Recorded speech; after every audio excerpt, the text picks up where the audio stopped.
with that, we're going to hand over moderation to Kevin James, and Kevin has two of his two students here, and we're going to enjoy the input of youth in terms of the expression of Scottishness and involvement in Scottish studies. So with that, thank you very much, Terry, Sandy, John Cherry, Kimberly, and belatedly to Kathy. And definitely we'll check in and see and we'll do a report card next year on how things went. Happy birthday again, Kimberly. Oh, thank you. Happy birthday. Yes. Thank you very much, Bill. And it's my pleasure to welcome our guests today to the education panel.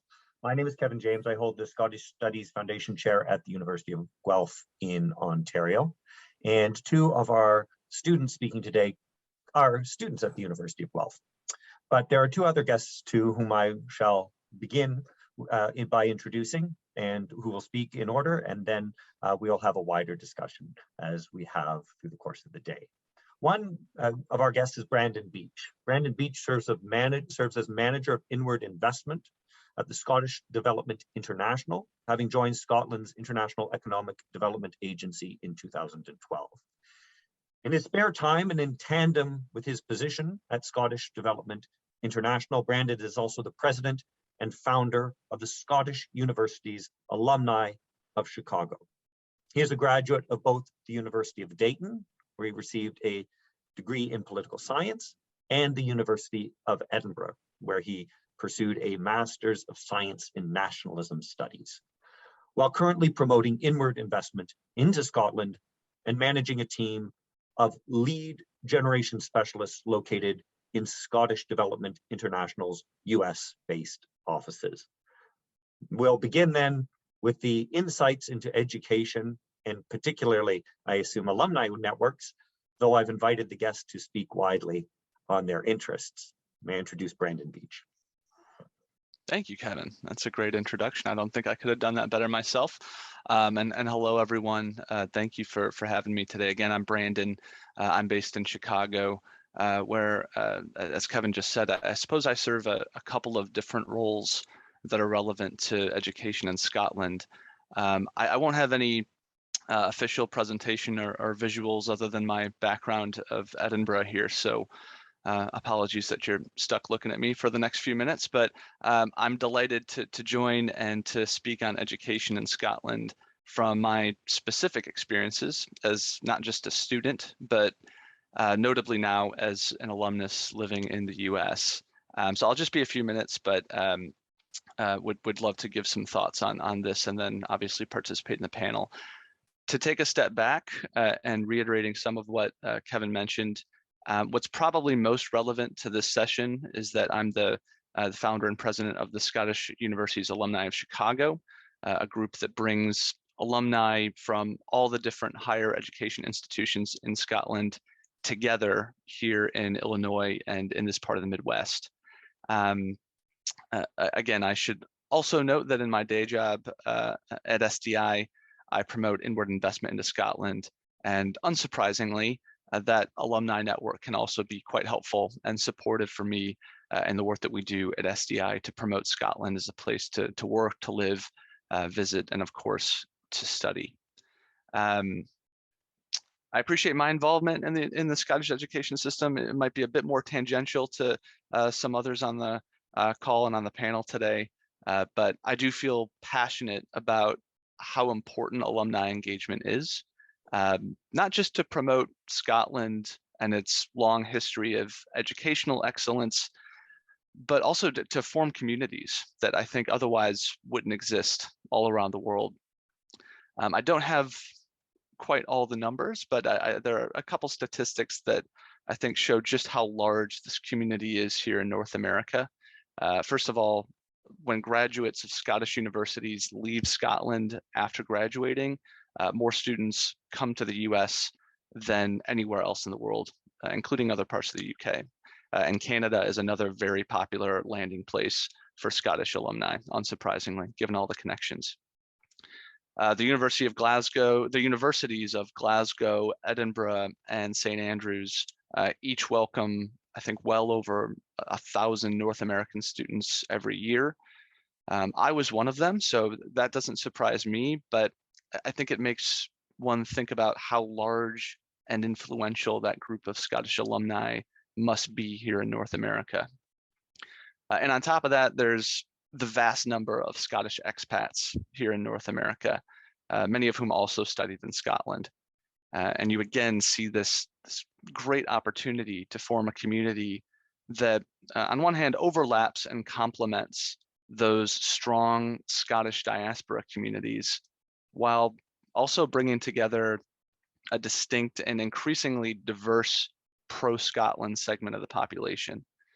So you can tell I'm passionate about this topic, and that's why I started the group here in Chicago.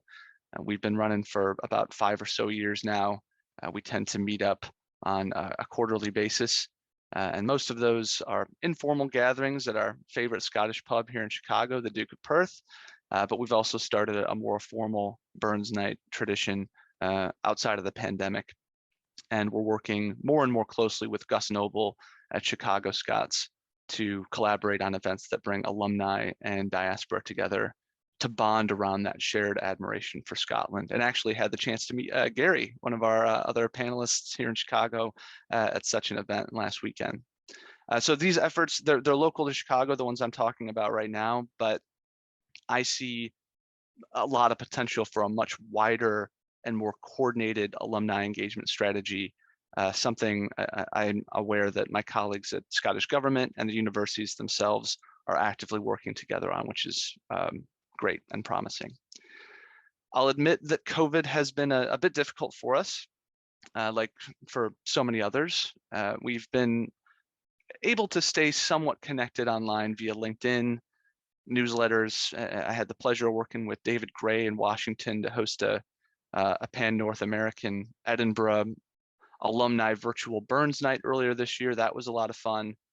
But we're also trying to ease back into small in-person gatherings when possible. And I think we acknowledge that face-to-face contact is irreplaceable and hopefully a bit more common as we get into 2022. So overall, I know I'm coming at the education topic from a slightly different angle, but my main goal is to help create a sense of community through alumni engagement, and in turn, hopefully continue to promote the amazing academic institutions from which we're all so proud to have attended. So I think that's probably about my 5 minutes, Kevin. So I'll end there. Thank you. Thanks very much, Brandon. And your perspective is a very valuable one as someone who is both an alumnus and involved in coordinating alumni from Scottish universities. So thank you very much. Our next guest is Gary Mclean, born in Glasgow, multi-award winning chef. Gary Mclean has been at the very heart of the Scottish hospitality industry, as many of us know, for 35 years.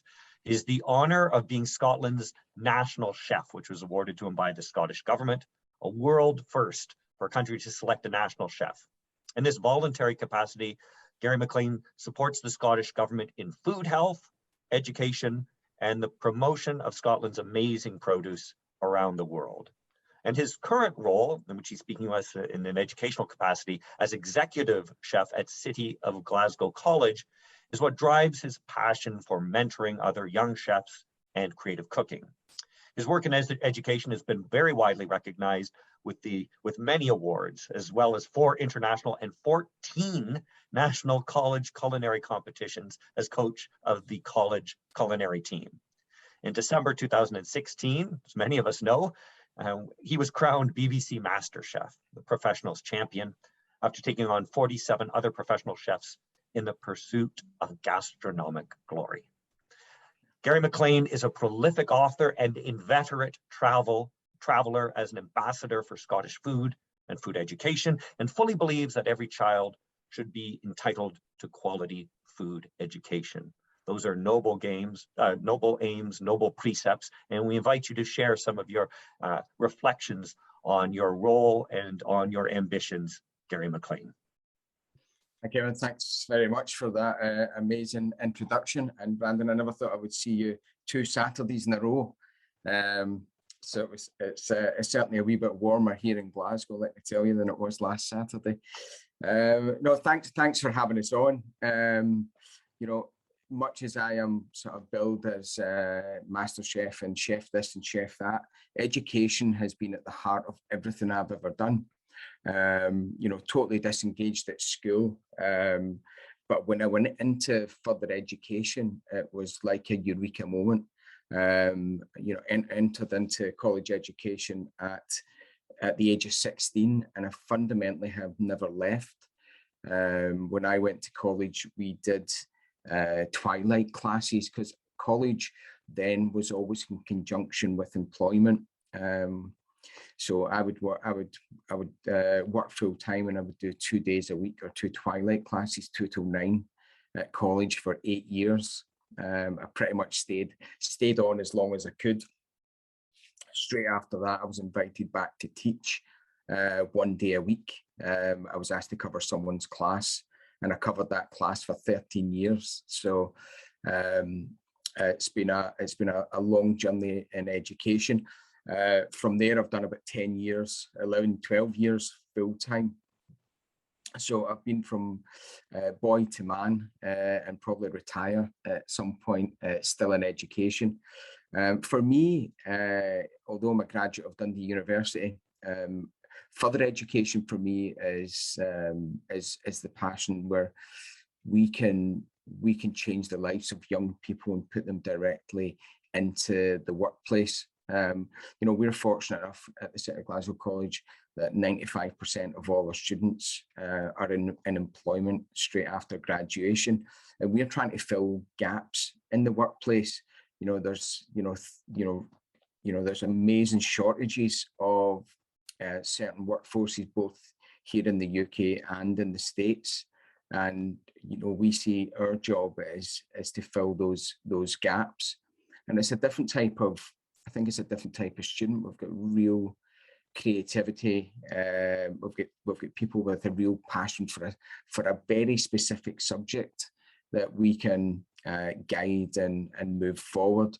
And Kevin, you mentioned the sort of competition work and things like that that's been won. There's amazing opportunity in further education to do that extracurricular and to open up the world to young people. You know, we've got students regularly or pre-COVID traveling the world with that Scotland flag in their bag representing their country. So we've had them in as far-flung places as India, Cuba, and the States very, very regularly.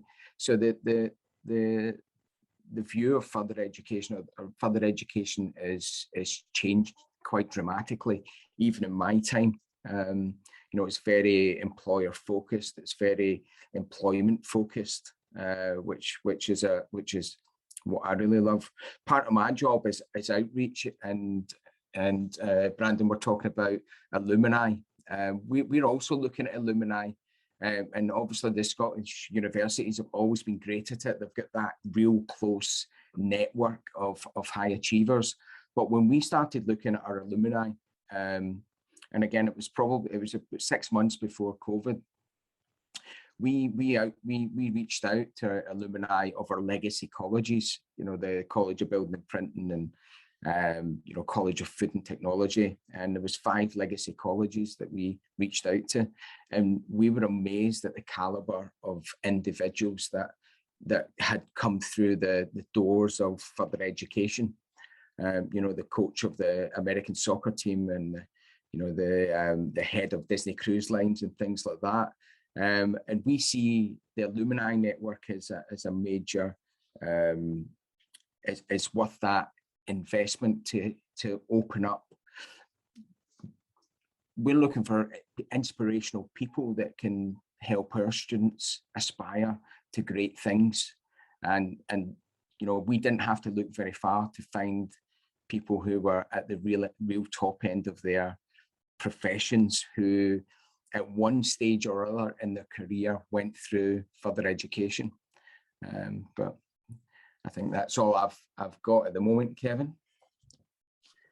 Thank you very much. It's wonderful to have the perspective of an educator too, and someone who's been engaged in education for so long in a very practical way too. So thank you very much, Gary.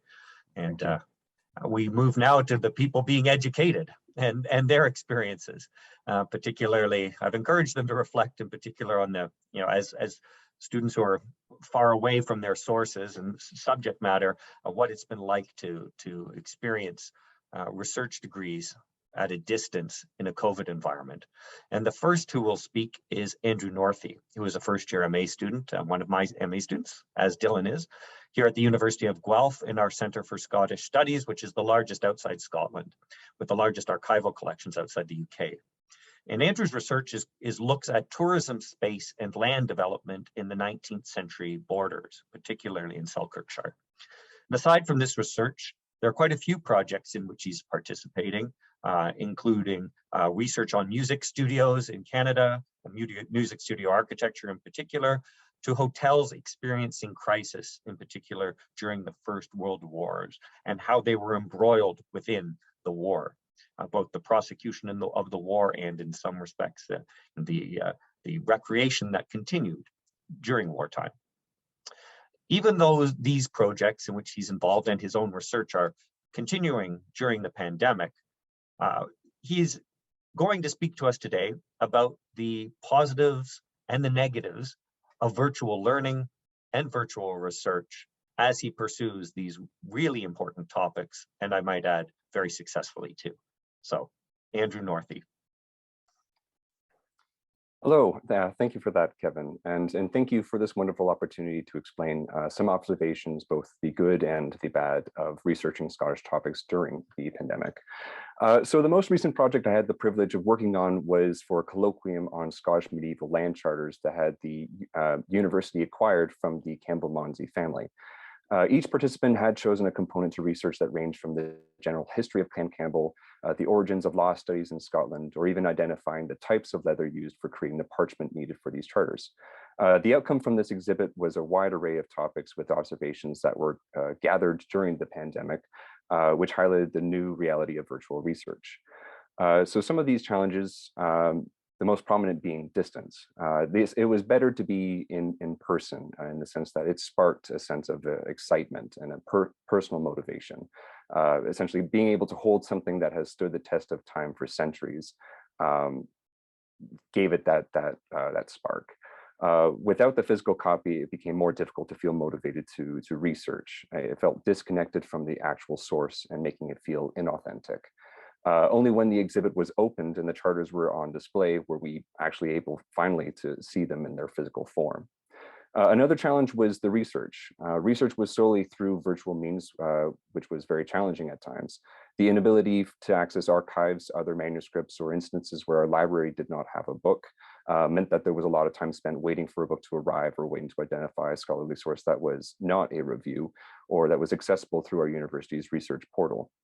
This also included archives, waiting time for access to digitized sources in overseas archives, like the one for Inverary Castle, which was used for the research on these charters, was also time consuming because there were other researchers who were competing for sources to be digitized because we were not allowed to access them. And staff at some of these archives were minimized to one because of health risks. This also includes libraries as well. In normal circumstances, if the library had a book in stock, then we were able to find them and read them and see if they had any details that could help the research. In these circumstances, we have to request and then we have to wait for them to be approved and then to take them home. There is no opportunity to quickly read through them because the feeling that you waited so long for this source that you might as well try to incorporate it into your research somehow. This was especially difficult for this topic because of the lack of accessible sources on medieval Scotland. My research specifically on a clan only made the finding sources that much more challenging. Another challenge was also the accessibility. Frustration was the dependence on technology for completing the research, specifically when experiencing computer failures. There was that feeling of everything is on the computer. Without it, I cannot do my research. Or if I'm only limited to the books that I have at my disposal, if I have any. So attempting to find alternatives for computer use ranged from internet cafes, public libraries, or renting computer equipment at the time of this research. Most of these options were unfortunately unavailable because of the health risks. Fortunately, there were a number of positives that came with this virtual research. Relating to the negative is the accessibility of digitized documents. When technology was running well and when sources were digitized, there was a much greater sense of accessibility towards researching. The ability to find their documents online made the writing process much more efficient. In some cases, documents supported the word search function, which allowed for faster note-taking and helped to identify concepts without the time it would have taken to find them in a physical source. Being able to access the sources from any location also allowed for research and note-taking to occur simultaneously without the hindrance of being limited to accessing sources where they are archived. Communication was also a positive. Meetings were easier to arrange since everyone was in front of their computers. For most of our researching, if there was an emergency meeting that had to happen, we often were able to organize them within a matter of minutes. These meetings, though they would have been more enjoyable in person, was still facilitating the ability to communicate with people who were not in the same town, province, or country, which was helpful when requesting for advice on topics from professional researchers. This also comes to another positive, which was the editing technology. When using Adobe editing software, it was possible to take digitized manuscripts and alter the lighting and other components to help improve the image of the manuscript. This would be incredibly helpful for sources where the handwriting can be harder to read. Digitized manuscripts were also easy to understand because they could be accompanied with a version of that manuscript that was transcribed, particularly useful for these manuscripts where the handwriting in old medieval Latin made passages quite illegible at times. So in the end, virtual research had proven to have its challenges, where researching methods were at times strained and felt restricted to only a few options. When reflecting on these experiences, the most challenging component was that it was a different process for researching, an unfamiliar means of conducting research, which made the process that much more frustrating. However, the outcomes of the exhibit showed that there was enough flexibility for the process of acquiring enough information to allow us to accomplish our goals.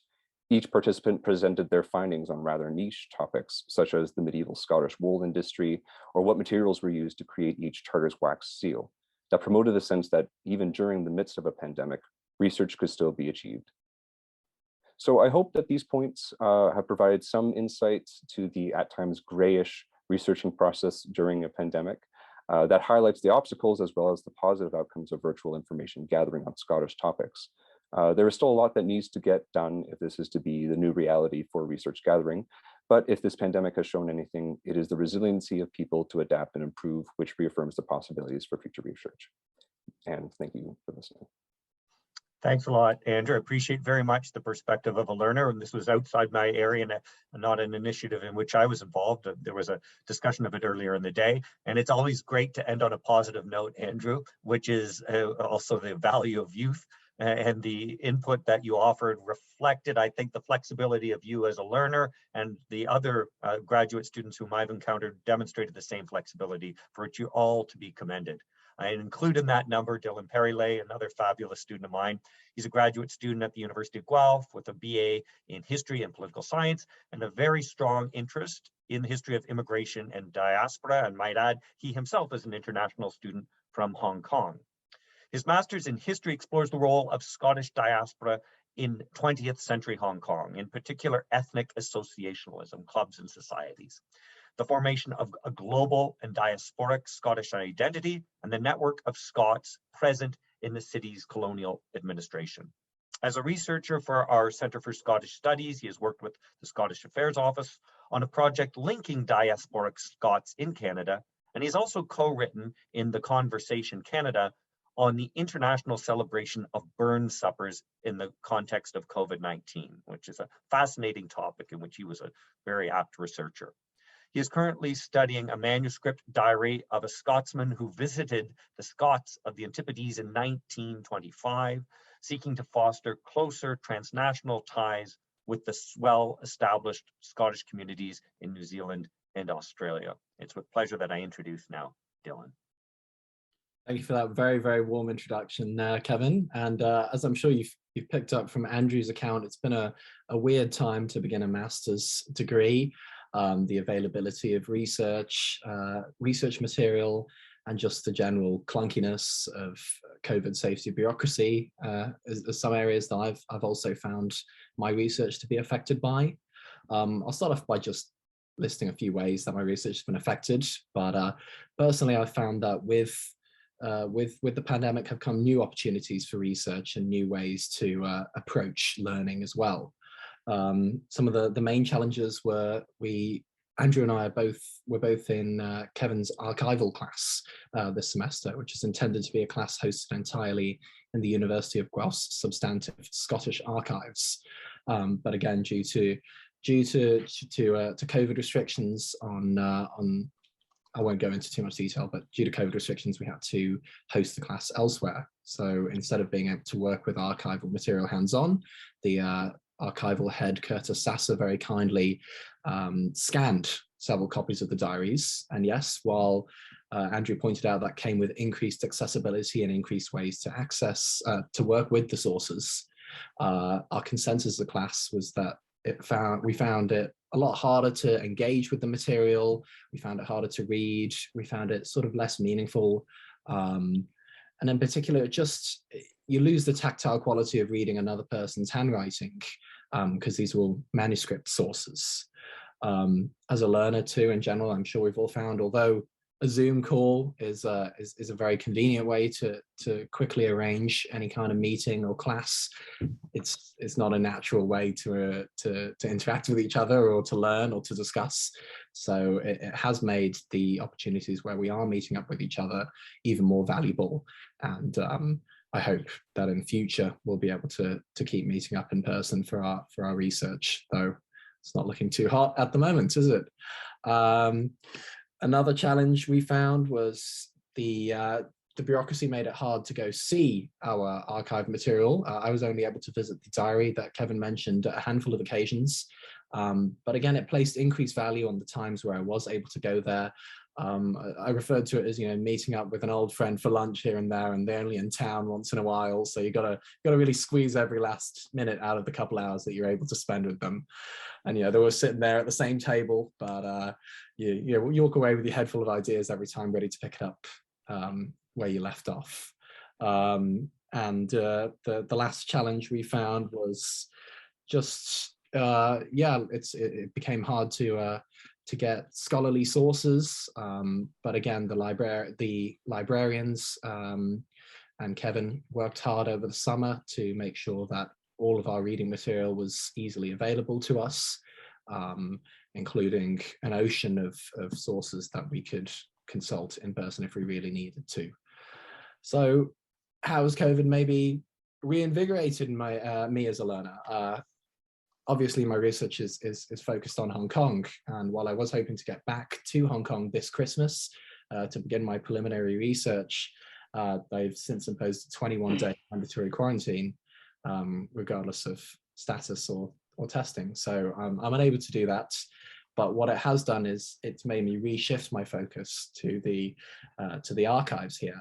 And through that, I was very lucky and able to work with a set of diaries called the Douglas Diaries about a traveller in 1925, a Scottish traveller in 1925 who visited the Scottish diaspora in Australia and New Zealand. And through reading that, I was able to live vicariously and pretend I was traveling through ship and passing through the Suez Canal in 1924 and hanging out with various Scots in the far reaches of the world. But it's also reminded me of the significance of networking and the significance of keeping in touch. If John Douglas was able to keep in touch with the Scottish diaspora overseas by letter and by telegram in 1925, then what's to stop us from using the tools of the day to try and keep that same spirit going?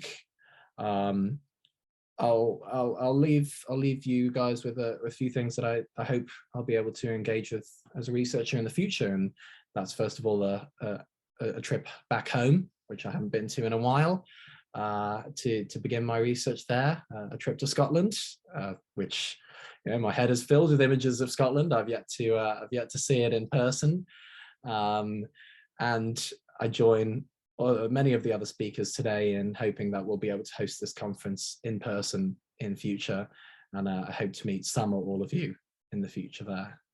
Thank you. Thank you very much, Dylan. I liked very much how you were able to relate the experience of the person you're studying in the 1920s to your own experience. And especially reflecting on the communication strategies that they employed, which perhaps reminds us that Zoom isn't that bad in the end, right? It's at least more immediate. I had a question, if I may, first to Brandon about his experience having done a degree in the United States and now working on networking alumni in the United Kingdom and Scotland. Have you learned anything from your experience as an alumnus of an American university? In particular, you know, the American universities in comparison to anywhere else are regarded as the kind of the gold standard for alumni cultivation and development. And I'm wondering what you may have taken forward from your own experience as a graduate of an American university. Great question, Kevin. Yeah, that's one of the topics I didn't get to, but it was on my mind. I think you're right that the culture here, I can't speak as much to the Canadian alumni culture, but I know for universities in the U.S., they've got a long history of very successful connections and links, you know, depending on the university. But I think it does have an earned reputation for developing those connections that can help professionally. I mean, almost problematically sometimes how close the alumni stick to each other, but I think mostly in a very positive way. And it's just another way of creating, you know, that shared community that you have. I think, you know, so I guess what I learned from having attended an American university is it helps to have a good global alumni network that's sort of planned centrally, but it also really helps to have local engagement with alumni in you know, whatever city or region where you belong. It's so important to have those groups, and they may be incredibly small, but to be able to have those connections in your hometown to go to and share that common link, I think is so important. And that's something we're trying to replicate, not just here in Chicago. There are other people across the country that are doing the same thing that I do, many times for the individual universities. But I do think that that's something that I've picked up, the local engagement piece.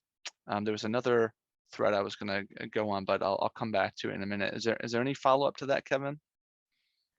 I was wondering also, you know, you work in a sense on behalf of your institution when you're organizing alumni, but you're also, given your own background in Scottish Development International, you're wearing a second hat.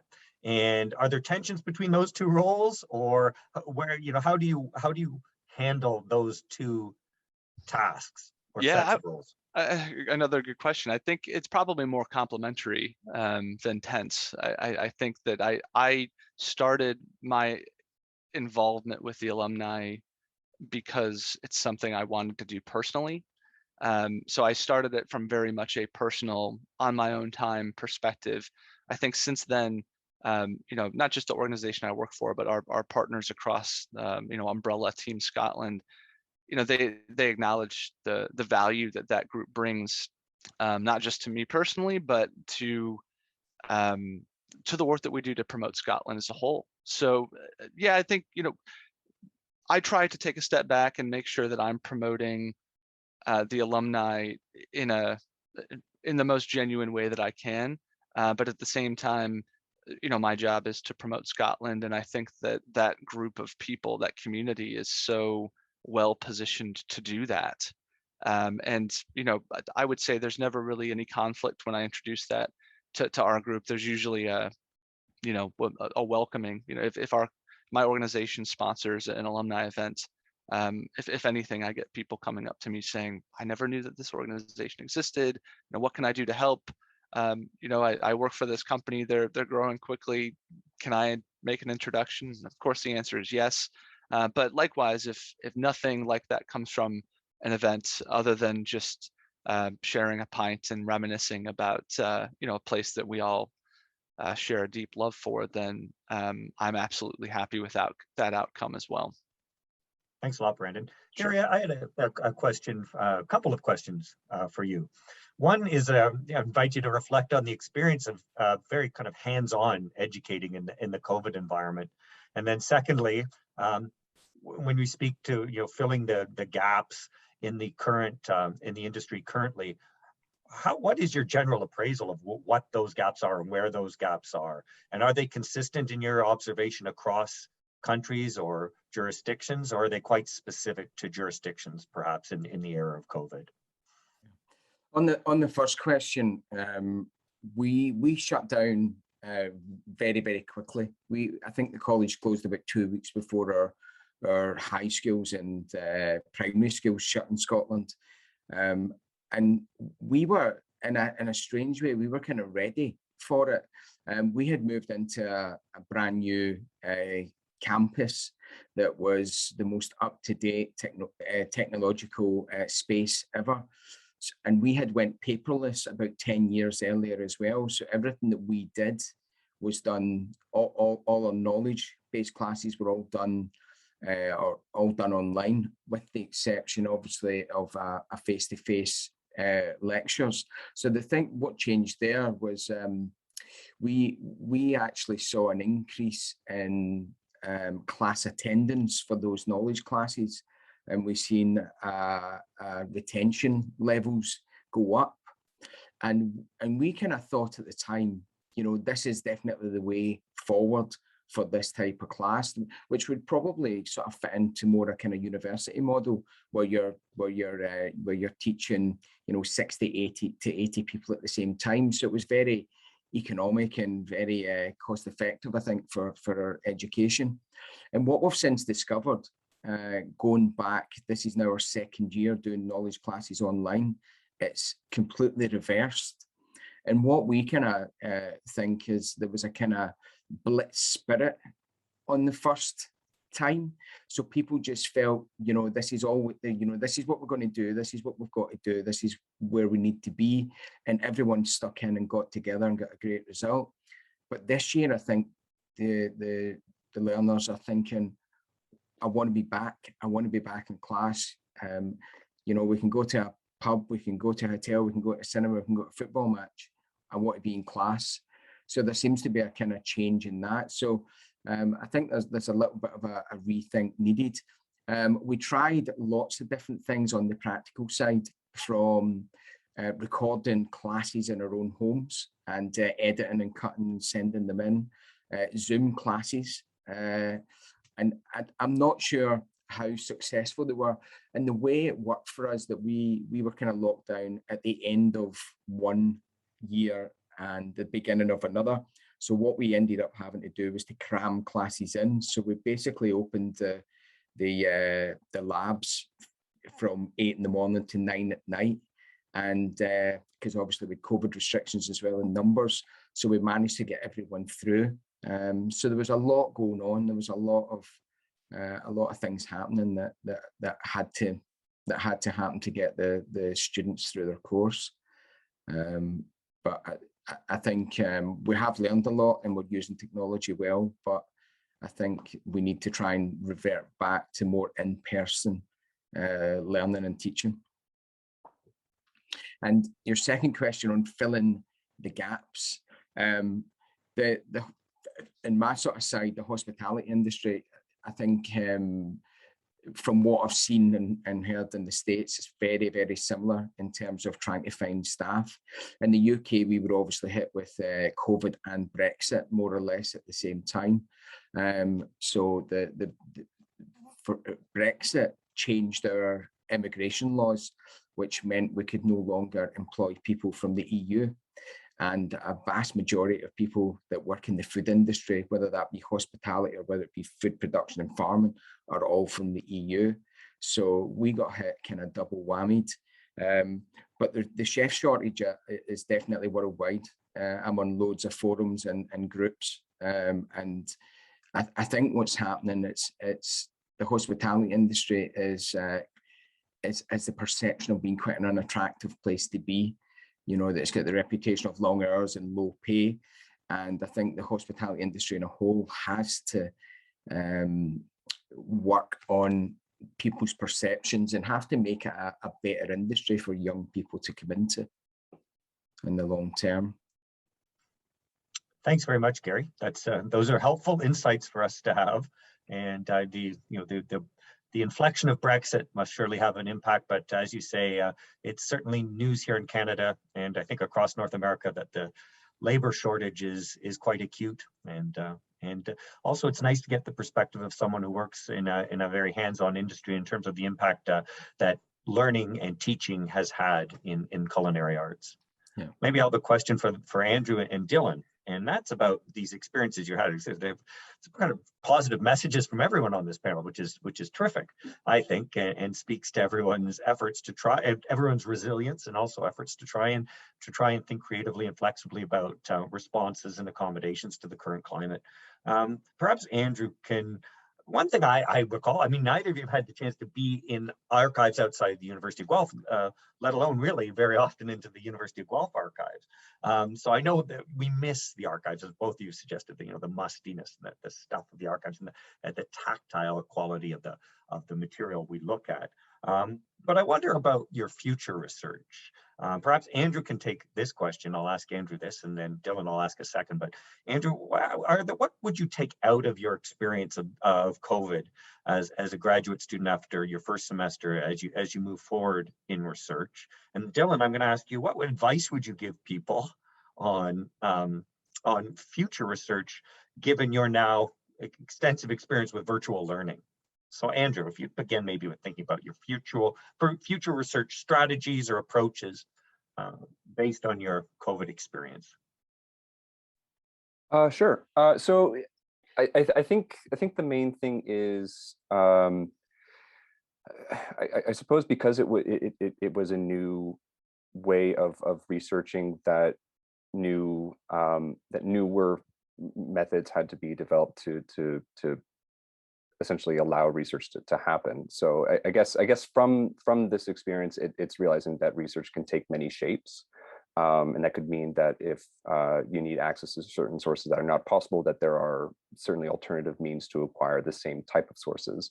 And this can definitely be using pieces of ephemera, like our travel journals, or postcards that we've used in the past, or using online newspaper articles, old magazines, pamphlets, even family genetic sites like Ancestry.com, which can be helpful for establishing recording data on individuals who are not well recorded in published accounts. And I think because it requires more work, but it certainly allows researchers the ability to think outside the box and still come up with the same answer, maybe even better than you would from a published journal article or a book on the matter. So it does require more time, but I think that it does help researchers create a stronger base for future researching possibilities. That's great. I mean, I like the fact that you see the benefits of kind of hard work. In some ways, this has forced you to do more steps in research than you would have anticipated had you not faced COVID. And again, I admire that approach and that attitude. And I thank you for taking it as my graduate student.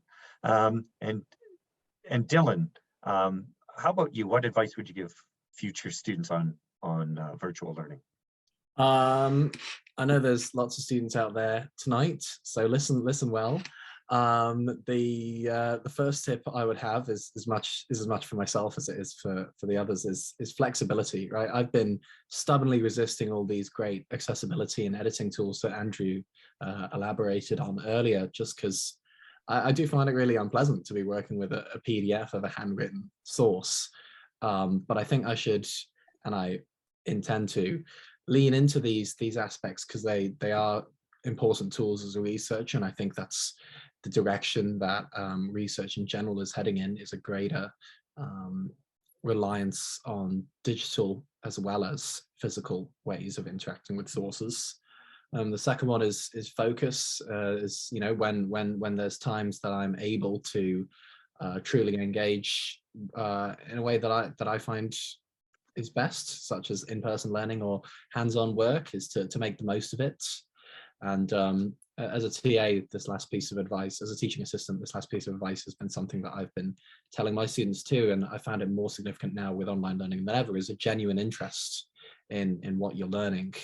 Because Without it, the disengaging aspect of online school can sometimes overwhelm even the most charismatic of teachers or interesting of source material. And I'm sure you'd be one of them, Dylan, if I know you well. I have to say, I have found this to be an inspiring panel. You know, so much talk of education on my end, on the educator's end, has been of gloom and doom and frustration and of fear of the pivot and fear of the return of a new pivot. And I have to say, in light of that, hearing the positive messages from Brandon about the prospects for alumni development, even in the context of COVID, hearing from Gary about the real energy and enthusiasm he's had now, as for previous years, many previous years, for education, and the prospects he sees for returning to the classroom, and maybe even finding in these gaps in the industry new and positive opportunities for the students whom he teaches and whom have the privilege of being taught by him. I find that a very positive message. And then I find an equally positive message has emerged from Andrew and Dylan about their experiences of learning in the archives when they've been able to access them, and just generally in the university. I thank Brandon, I thank Gary, I thank Andrew, and I thank Dylan for their reflections from various perspectives on education in the era of COVID. And I thank them above all for delivering to us such an extraordinarily positive message about what they have experienced and the prospects ahead. Thank you all.